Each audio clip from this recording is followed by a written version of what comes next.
Thank you, Sally and Kelly, for coming on to the chat. Appreciate that, and especially in line with Freedom Day, that is on the 28th of April. And I think Shattering Shackles and what it stands for and the fight against human trafficking, it's so in line with Freedom Day, because I think that is the ultimate freedom you can get and you can give someone. So let's just jump in and Sally, you are an investigator, and Kelly, you are representing Shattering Shackles. If you can just give us a brief history and where everything forms, forms into place between Shattering Shackles and Sally. Um, okay, I was a police officer in the UK for 17 years, and during that time, I did a little bit of everything, but ended up investigating, and that was when I first came across human trafficking and was involved with investigating human trafficking. Okay. Uh, and I specialized in interviewing vulnerable victims. So I did both sides where I supported the victims, gathered information from them, but then also prosecuted or put cases together against offenders. So I did a full mixture of it. Um, that was 10 years ago. We've been back in South Africa for 10 years, and round about last year, I had more time on my hands. So I decided I had a little bit more to give back and wanted to put the policing skills to use. And that's when I stumbled upon Shattering Shackles and offered my time. And so for the past year, I've been working with Shattering Shackles to see if I can help with my policing background and try and sort of combat human trafficking. More recently, I've started specializing in the online child sexual exploitation, Okay. which is another form of human Mm. trafficking. Yeah. So, Yeah, and that If has I become can just really, add, if I yes. can just add, that section that Sally's diving into now is exploding worldwide. mm, We've seen a huge increase in teens and tweens suicides because of the online platforms and what's actually happening there. So what she's doing is it's a massive need and it's a huge help. Yeah. And what is it exactly? What does it entail? it's basically in its simplest form, it's Yeah. where the internet is used to facilitate child sexual abuse. Which basically is a child sends photos online and those photos end up on the dark web. Um, And I think the biggest problem at the moment is trying to raise awareness. It's the stats say it's happening. It's a growing problem. The problem is these youngsters don't know who to turn to. They really don't know that there's help out there. There's lots that we can do to Yeah. support and then investigate, but most people don't know where to turn to. So that's the whole idea at the moment. Is just really try Yeah. and raise awareness and it happens, and it's very common. It's just to make sure that these youngsters know there is somebody to turn to. Yeah, because sometimes the parents are not there or they feel too ashamed to go to the parents. Yes, yes, yes, So then yes, they can go to Shattering Shackles and get in contact with you, mhm, or they can go to the police. yes, Um, but that again has its own complications if they go to the police. Um, but Kelly, yeah, then they would go to you guys and get in contact with Shattering Shackles. If you can just give us that information again. But I know it's yes. info@shatteringshackles.co.za, and then there's a helpline as well. It's 0800, I think it's 777 000, but I'll just confirm that now with Kelly again. But Okay. Sally, what inspired you to become involved with human trafficking?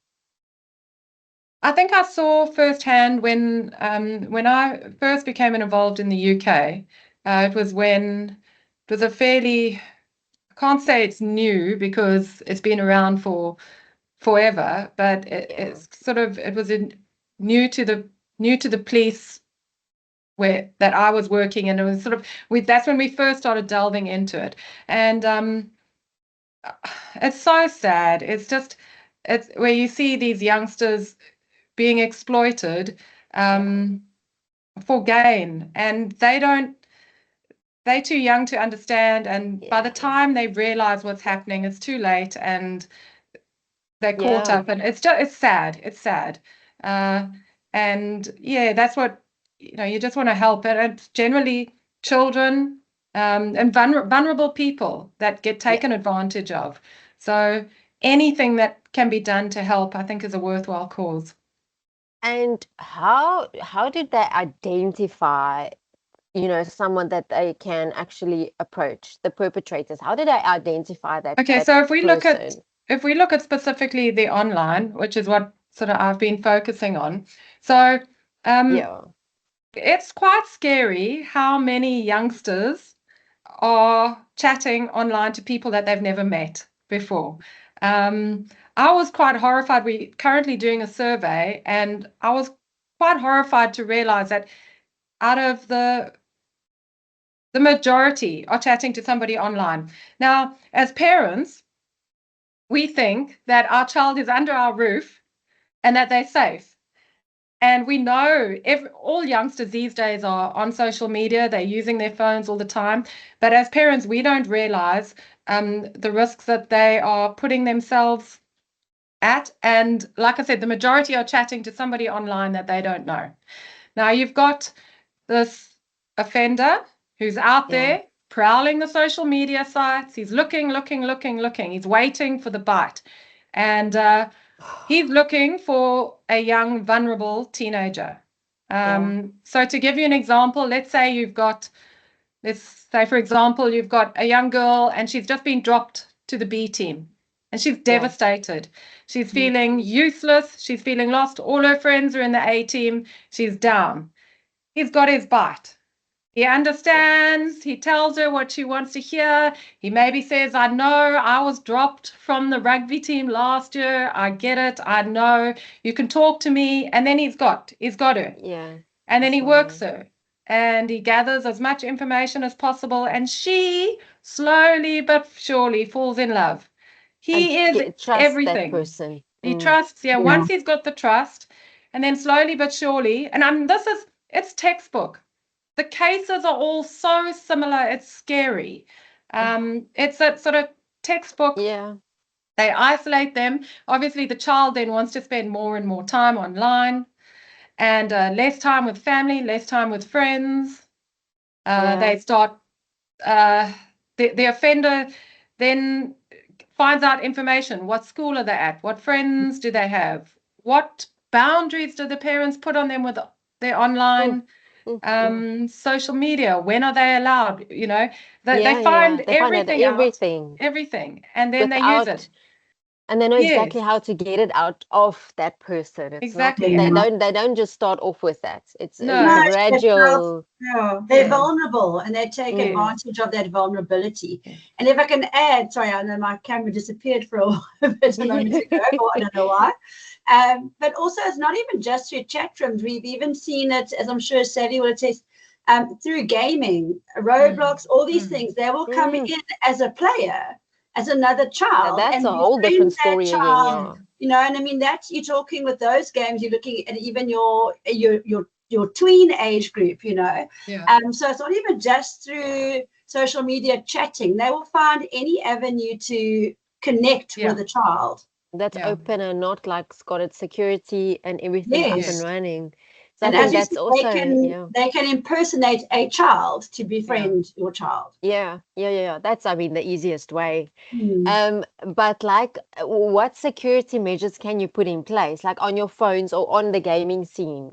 What can the parents actually do? There's a lot out there. There's and that's something that parents really need to be aware of. There's a couple of good apps that come highly recommended. The one is Net Nanny. Okay. And the other one is Bark.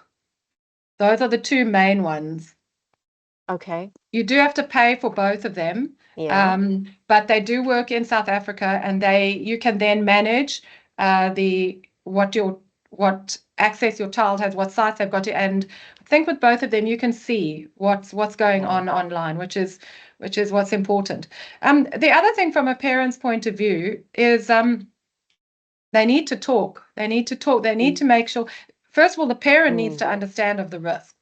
Yeah. And then they need to talk to the child. And I mean, I think probably every parent has told their child, don't speak to strangers, don't take sweets from a stranger, don't get into a car with a stranger. But it probably hasn't even crossed our mind to mention to them the risks of online chatting. And I think that's the most important thing from a parent's point of view, is to have those conversations and make sure that it is an easy conversation to have, so that the child does know there's somebody to go to if there is a problem. Yeah, and the parents are actually the safe haven, The and not safe, yes, this person that they're chatting to that they don't even really know who it is. yes. And generally what happens is actually the friend who Yeah. notices that there's a problem, where red flags start showing, and the parents, but generally a friend, because if you've got to remember, the victim doesn't realize what's happening. They truly believe that they're in love, Yeah. and they will do everything to try and keep that relationship going. So it's the friend who a lot of the time who starts noticing Actually things, and starts it's yeah. up to them. They've got to have somebody that they can feel comfortable to go help. This person, Sure. I'm concerned. Yeah. Yeah. There's been something has changed in my friend. Yes. How Yeah. widespread is human trafficking in South Africa? Because I think a lot of people, even with the online, they think that it's far, it's overseas, it's not in our country, but it is. It is Yeah. right here on your doorstep. It's people that you know of. So how big is it in South Africa, even the online as well? Yeah, it's huge. And I think the stats are awfully underreported as well, because Yeah. there's a lot more going on that doesn't come to light. Just from uh, the online, 1 in 5 girls are sexually abused online through exploitation, and 1 in 13 Wow. boys. Yeah, so, and I mean, that's just the online side. So when you look at that, if you look at a class of 30 youngsters, 5 girls and 2 boys will at some point be exploited online. So That is just scary it's stats. scary. Yeah. That is Yeah. something I would have never thought that it's actually that huge and that the Yes. stats are like if you say in a school then because then you've Mm. got a class. I mean, just think about a school and that's one Yeah. school. Yeah. That's just horrifying and Yeah. people don't think about it and they don't know about it. So I'm so No. happy that you are on and that we can Mm. actually have this conversation and create that awareness. I think the most important part is really for children to be able to talk to their parents, but also for the parents to be involved with their children's Yeah. lives Yeah. and to be able to check the phones. And Yeah. that is, it's not a nice to talk to about your teenage Mm. children, but it's very important. Very important. And the I think for parents who are getting young children who are just starting to use social media, that is obviously the best time to broach the subject and to put boundaries in place there and then. Obviously, if your child's been on social media or these gaming sites and using their Yeah, phones for several years, it's then quite difficult to start laying the boundaries. yeah, But it's a discussion that needs to be had, and these children need to know that these things happen, and it is not the end of the world. yeah, It can be put right, but they need to talk to somebody, yeah, and so that you can put an end to it. So yeah. yeah, yeah, it's very scary. It's very scary. And like you say, it's important for to have that conversation at the Mm. beginning. But I mean, is it on all platforms or is there a specific platform that is mostly used? I know with social media, your Instagram, your Facebook, although the teenagers are not going onto Facebook that much, but No, with WeChat, WhatsApp, what would you say is there's a the lot. Like, easiest and where they go to the yeah, there's a most? lot. Snapchat, Discord, the gaming sites, and generally not WhatsApp, Really? because WhatsApp you need your mobile phone number, which means you can tell which country you're in. I see. Okay. So that's also a sign. If you're chatting to somebody online and obviously you're forming a relationship and you want to get to know them, the normal thing would be, okay, let's chat on WhatsApp. Yeah. If they're not giving over a WhatsApp number, that's a red flag. That generally means, yeah. That's interesting. Yeah. Yeah. The other That's thing one will of the be, telltale signs. yes, the other thing will be you never see photos. They won't do a video chat, you know. Maybe photos, which are not necessarily them, but there won't be any video chats. Yeah, because they don't want to They be don't want them to see that. just Yeah. to see who they are. Because on a Yes. photo they can send any photo, but on a Yes. video Anything. Yes. it's real-time video. Yes. So yeah. Yes. So if you've got a child that's chatting to somebody who she feels is safe online and they have never handed over a mobile number or never done a video call, that's That's another another thing. telltale Another thing. sign. So Yeah. it's also something that I feel, and it's a difficult one for parents, but you need to try and be involved. And if you think that if there are concerns, that doesn't mean it definitely is a problem. So get involved and say, let me meet the young man that you're chatting to. Let's, you're clearly starting a Yeah. relationship. Let's get Yeah. involved. Let's get to know him as well. And it's not only with girls that this happen, it's with boys as No, with well. boys as well. So the same, the Yes. same applies. Yes, the They same need to applies. have the chats with the Yes. boy and be an open and just tell them, like you say, we want to meet the Yeah. girl. Come on, let's have a Yes. chat. Let's see. Yeah. And also Yeah. obviously still be very discreet about it because you Of don't want to course. put your child off, but you Yeah. need to have that conversation and Yes. try and get as much as information as you possibly That's it. can Yeah. without, you need to still have that trust in your child and your child in you without Yes. breaking that Yeah. trust. Yeah. Yeah. Yeah. How do you build trust with a survivor or with the child or the boy? How do you get them to talk to you? So that's all something that I kind of trained in. And a lot of the time it can take a couple of meetings. It doesn't necessarily happen on the first meeting, but generally before you would meet with the victim, you kind of want to know a little bit more about them, a little bit about their interests, their hobbies, things like that, so that you can actually sit down with a child and teenager or adult. Anybody can be a vulnerable victim. Anybody can have gone through this. And it's a matter of being able to talk to them, to speak, to not just ask questions, but to be able to connect. So it's a matter of doing the research beforehand, finding out what their hobbies are, what their background is, whatever it is, and bring that into the conversation. And then I think people underestimate how much people want to talk. It's very easy for me to ask questions, but you actually just have to listen. It's all about asking the right questions, asking open questions, and then listening and just letting them talk. And the more they talk, the more information they're slowly going to give over to you, and then you listen. And we generally, when I was in the police and the interviews that we would do, we would have two investigators. We would have one in the room with the victim and the other one in a back room listening through audio. Because what you don't want to be doing, I don't want to be sitting here asking you questions, writing down. Sorry, what was that you said? Yes. You just listen and you try and keep process. as much information, but then you've got somebody in the background who can just go, oh, ask them this, you've forgotten that.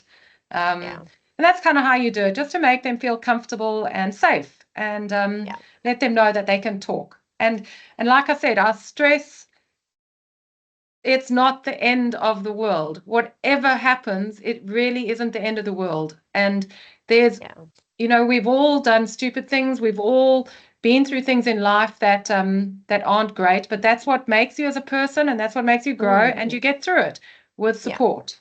It makes you stronger at the end of the day. Makes you stronger, yes, but you've got to have somebody to turn to and people to support, and not judge.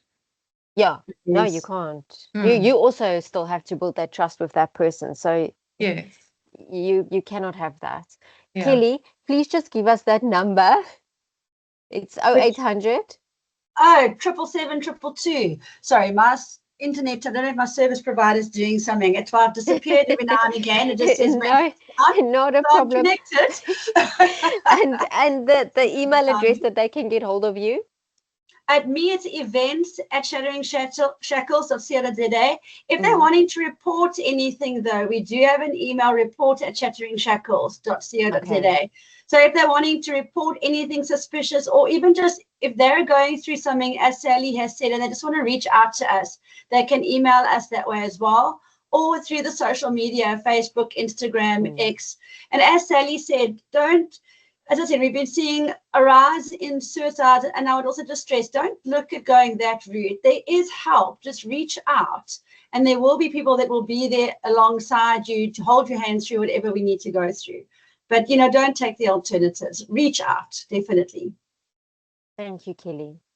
Sally, at what stage in the investigation process do you get involved with the victim?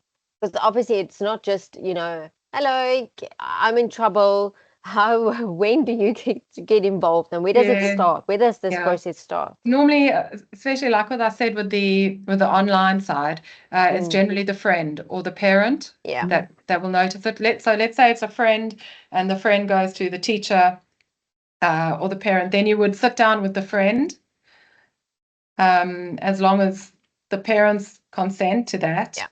And then sit down with the parents, and then you would first of all try and give the parents the tools they need to broach the subject, to try and get them to make the child understand what's going on, and go from there. And then you would, once that has sort of been broached, that subject has been broached, and there's an end, then you would sit down and like I said, the thing is not to judge. These are vulnerable youngsters who've been taken advantage of. And they so scared. Yeah. You do sometimes get a youngster that will suddenly think, I've done something stupid, I've shared a photo online, and then go to mom and go, okay, I think I've done something stupid. And that's an easier way. That's an easier end. They've actually realized, and then you can go from there. The thing from our point of view, on top of being able to support the family and the victim, it's also about gathering as much information as possible. So we want all those text messages. We want any form of chat that's had. We want as much information as possible, because that can then be passed on to agencies around the world to try and identify. Because I mean, the perpetrator can be anywhere in the world. He's not just in South Africa. Anywhere. What I've seen, and this is on a platform, I don't know if it happens on Telegram, but on Telegram, somebody got in contact with me, and as soon as I said to them, listen, I wanted to talk to you, it's I'm not going to waste my time speaking to someone that's not relevant. And they blocked my whole Telegram account. Yeah, and I actually had to directly go to Telegram, and then when I got back on there, everything was deleted. So is that also something that they can do? Yeah, I mean, I think that's the problem with the internet these days. There are people out there who know how to hack accounts. And I mean, it happens.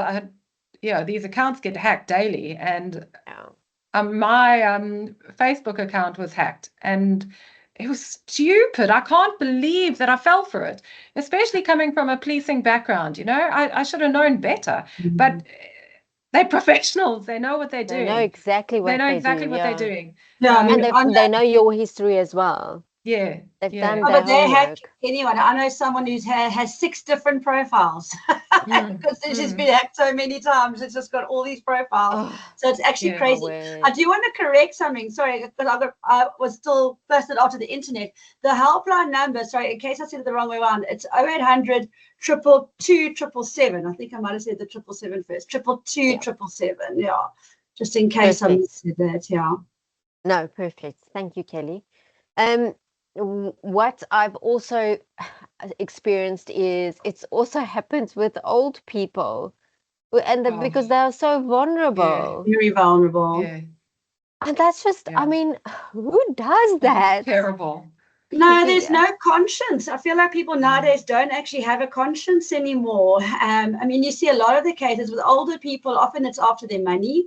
I mean, you only have to watch Yeah. Netflix to see some of the things going on there, you know, the Yeah. Tinder swindlers and all these things. I mean, so it's really trafficking and being taken advantage of it's any age nowadays, Yeah. just different Yeah. forms. Yeah, and a lot with the, I know we kind of sidetracking a bit, but where you say where the older people get scammed, a lot of it, if it's through the banking details, things like that, the offenders a lot of the time see it as victimless crime because the banks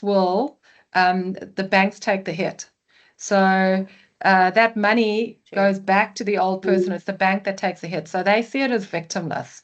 So which in a way makes it, you know, they got nothing to lose. They know the Yeah. person's not Yeah. actually losing the money. The bank's gonna Yeah. Yeah. take the Taking hit. the fall. So Yeah. yeah.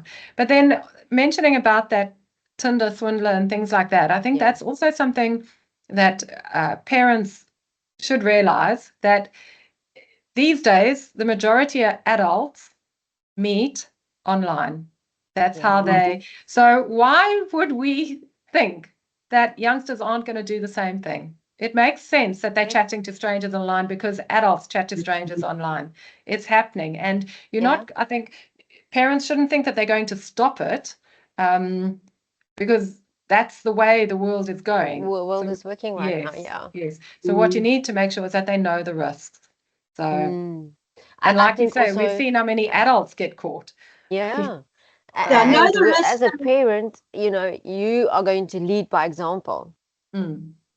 So they need to be aware of that. Yeah, Yeah. yeah. I think also what you touched on earlier, I was going to say, is also know the risks, but try to have a really good communication, you know, open communication with your child. I think a lot of parents, you get very busy with work. Life is busy nowadays, Busy. but you actually need to make sure you are prioritizing that relationship with your child. Have those hard conversations, have that open relationship where they feel that they can come to you if there's a problem, or if they just have questions that they can come and ask. Yeah, and most youngsters they love the opportunity to be able to talk to an adult because most adults talk to them, don't listen. And a lot of the time you find that when a child actually gets a chance to talk, they want to. They want to be heard. It's up to us to remember to keep quiet and listen. Don't And butt in all listen. the time and don't be too busy not to listen. Yeah. Yeah. And when they do come and talk to you, I think what one of the false parents do, and I'm not a parent, so I can't really say, but what I've experienced from my friends is that they're going too harsh, Yeah. and then the child switches off immediately, and then they would go into another direction. And I think as a parent, how do they approach the child in a if I can say it, in a softer, more appropriate manner, so that the child doesn't run away and just switches off? It's very difficult, and we see it a lot with no disrespect to dads, but it's a subject that dads don't like thinking about. No. You know, no dad wants to hear that their child has shared photos. And the dad goes from here to here very quickly because that's understandable. It really is understandable. And they don't want to think about it, so they don't want to talk about it. If you don't talk about it, it didn't happen. It didn't happen, yeah. Yes, but that's not the case. So it really is a matter of knowing the risks and being adult enough to be able to sit down and let the make your child child feel safe, comfortable and feel comfortable. safe. Yeah. And Yeah. once again, I keep going back to, it's not the end of the Of world. the world. Mm. You know, That's it. Somet I think yeah, the first thing a parent must do when a child comes, I think we tend to want to panic, is Mm. just stay calm. Try, do your best to stay calm, even if your brain is screaming in a million different ways. Just yeah, stay calm, because as soon as you have that explosive reaction, your child will withdraw. You know, it's not just embarrassment or fear. These children are often dealing with a lot of shame over what's happened as Yeah. well, and that's the Yeah. huge factor. yeah, So that's one of the big reasons they don't want to come forward, is they just feel so shameful over what they've done. Oh, Yeah. this photo of me is out there for so many, how many people? And so they're already dealing with so much going on in themselves. And we all want to think our children are perfect and never going to do anything wrong. But, you know, teenagers are teenagers. Hormones are going crazy. yeah, Yeah, I would just say try and stay calm first and foremost. And then even if you have to walk away for a moment, okay, or just, and then just sit with the child and just stay calm and talk openly with them and just, start, you know, with that Yeah, The conversation. conversation. that is sometimes why it's easier to speak to somebody else rather than the parent talking directly to the child, because you know, you can keep your emotions a bit more out of it. So Yeah. yeah, yeah, And I think yeah, it's you then would be the mediator. yeah, So then the parents would say, listen, we know this situation has happened. We are going to, you know, get some help in, and maybe in that way, the child will also feel a little bit more comfortable and yes, safe. yeah, yeah, And they can trust the parents, and then yeah, obviously trust you then to come in and take it yeah, further. yeah, yeah. What is the worst case that you have seen? I mean, you've probably seen thousands of cases, but is there any one specific one that you can share with us?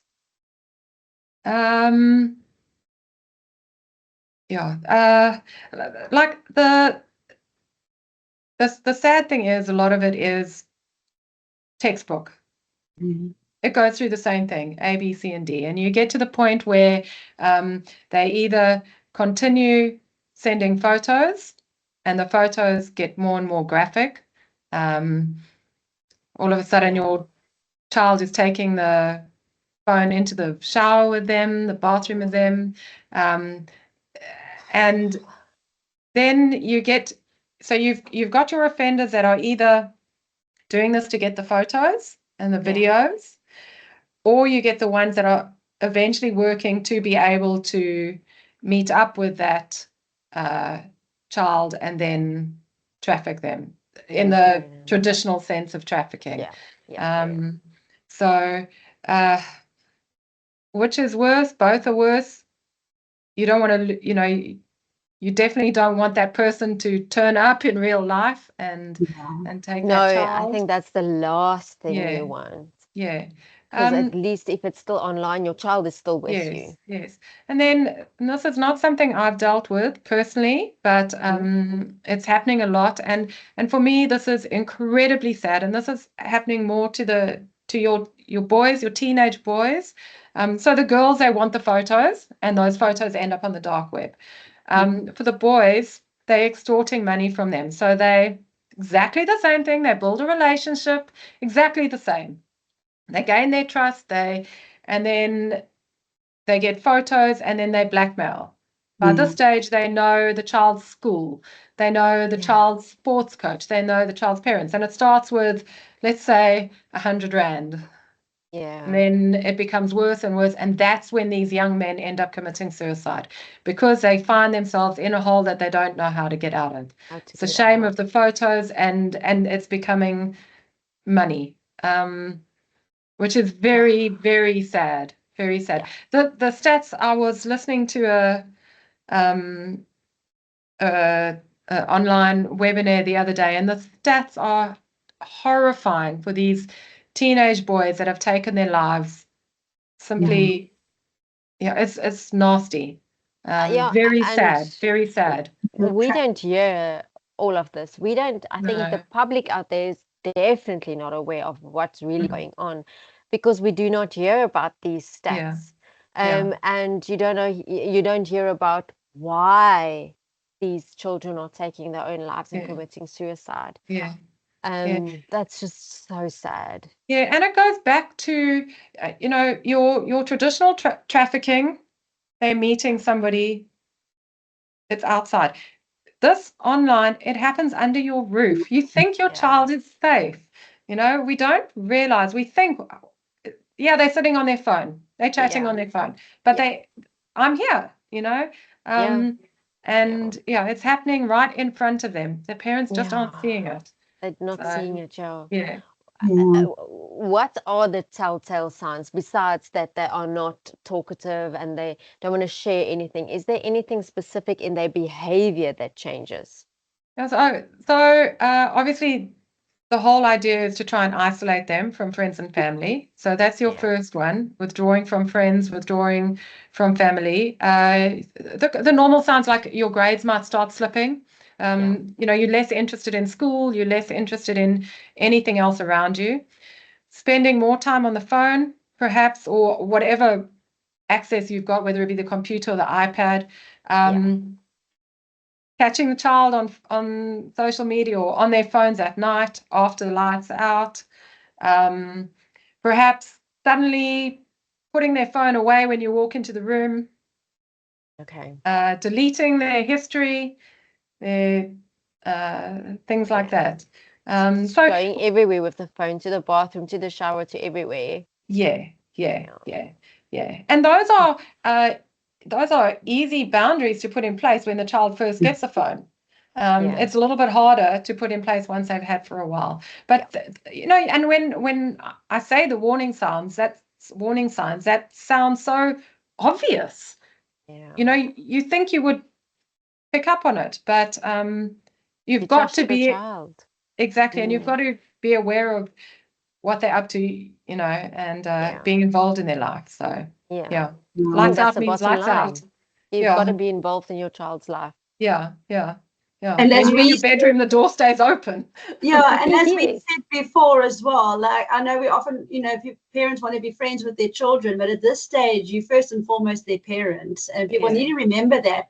Rather be protecting them, have the fights that you need to.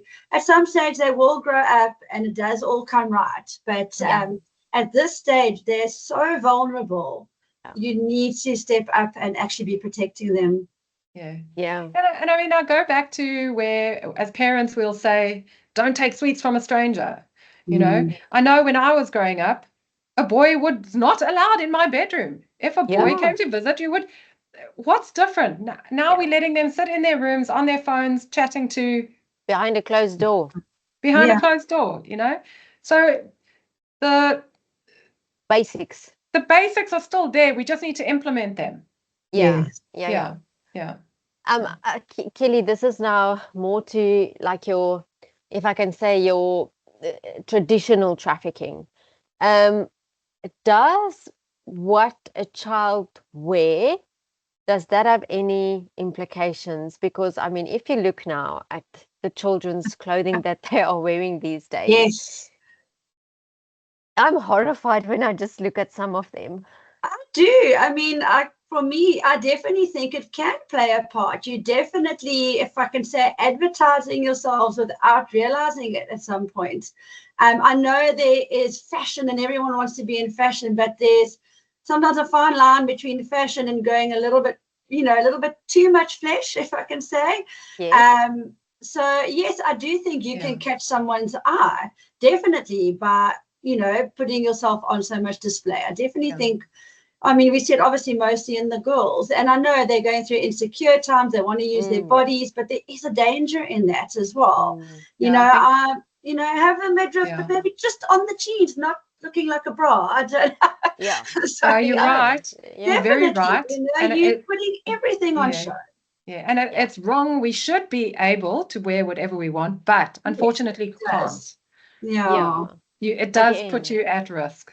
And I know the teens fight with this because they do. They say, but we should be able to wear whatever. People mustn't do it. And I agree. Exactly like Sally said, you should be able to. But unfortunately, it does get attention from people that are bad. They are in this world. We can't change that. And it definitely does draw attention. And they are everywhere, and I think that's the Yes. reality. So if you're at a resort and you wear your bikini or your costume, and I mean, that's the reality. There's someone that's sitting there that might have this very weird mind, and so it is. You have to be, as a parent, just be vigilant and just think. I think Yeah. sometimes a mom and a dad just needs to, like, literally think about something that can happen, and about a person just sitting on the other side. They are looking at your children.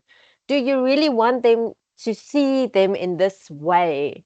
They are your children, and I think you have to be proud at all times of your child. And would you have worn something like that when you were a child? Yeah. Would you have Yeah. been allowed to wear that? Would we be allowed? No. My parents So were, yeah. yeah, No. because I get that question quite a lot. Yeah, but my that's the fashion. They want to wear this. How do I talk to them and tell them, no, you cannot wear that?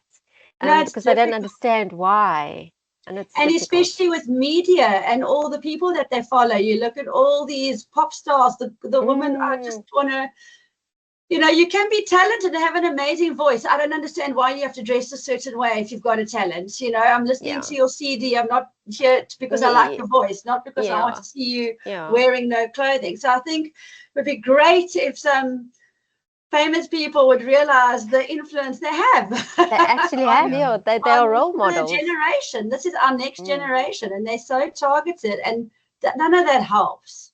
no, no, it doesn't. I mean, the role models of today. Yeah, Yeah, they're very questionable. There are a few that are they really are. great, and that are making a difference, but they too few and far. Yes, agreed. Sally, do you have a message for parents um, relating to human trafficking and online trafficking?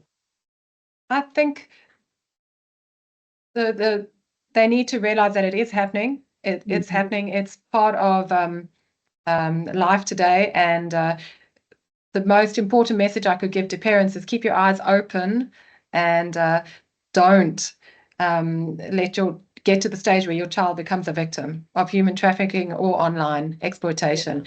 It is a problem, and you need to be aware of it. Knowledge is power. The more information you know about it, the easier you can deal with it. And hopefully, if you have that knowledge, you can have that open conversation with your child so that it never happens. Yeah, Prevention is better than cure, but to thank do that, you. you've got to be aware that there's a problem.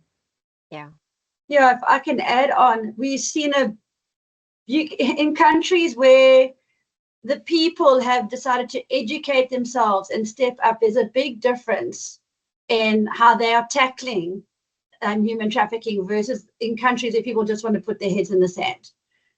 So people they need to wake up, they need to educate themselves and be talking to their children, people at work. They need to create, get that awareness yeah, out there and also be involved in fighting against this.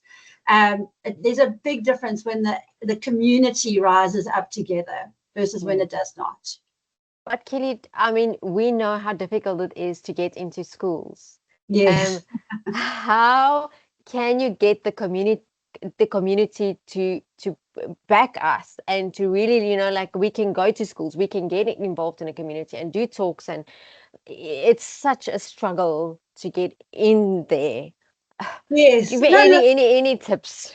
I think the schools are starting to be more aware that this is a problem. I've definitely found schools have been opening their doors a little bit more, Mm, and I've got a few coming up. But I think it's also to keep the conversation going.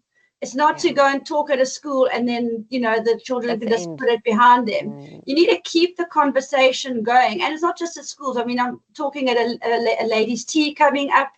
They've said they've got a big tea. Can I come and talk there? yeah, Go to church youth groups, go to churches, go to businesses. They need to open their doors. Let us come and educate you, yeah, not just on your children, but just what's happening in general. And then it's really important to keep that conversation going, not just hear it once and put it out our heads like we tend to yeah, do. I yeah. know a radio station here has been amazing, and they're giving us a monthly slot to keep that conversation going.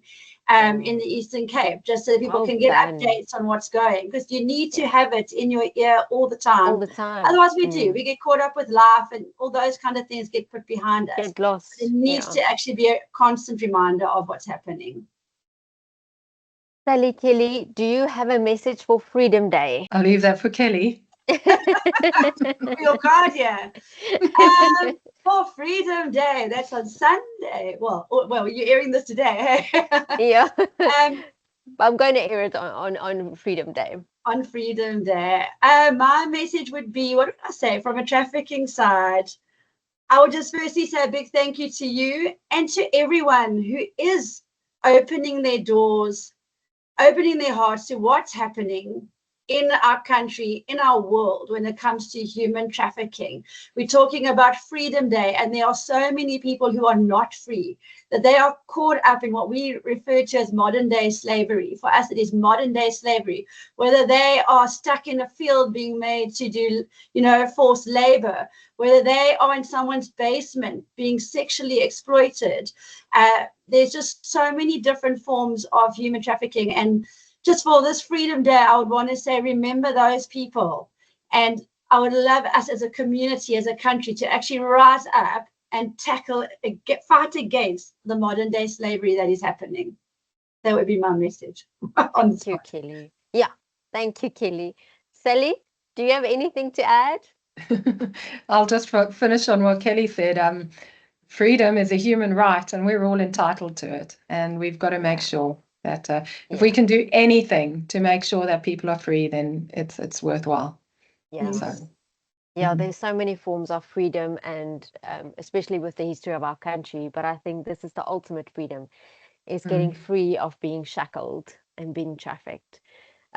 Sally, I want to just say thank you for making time to come on and to share your knowledge. I truly appreciate that. And Kelly, as usual, thank you so much for making time and allowing me to be part of Shattering Shackles journey, and let us all just, be able to help and make a difference in our country.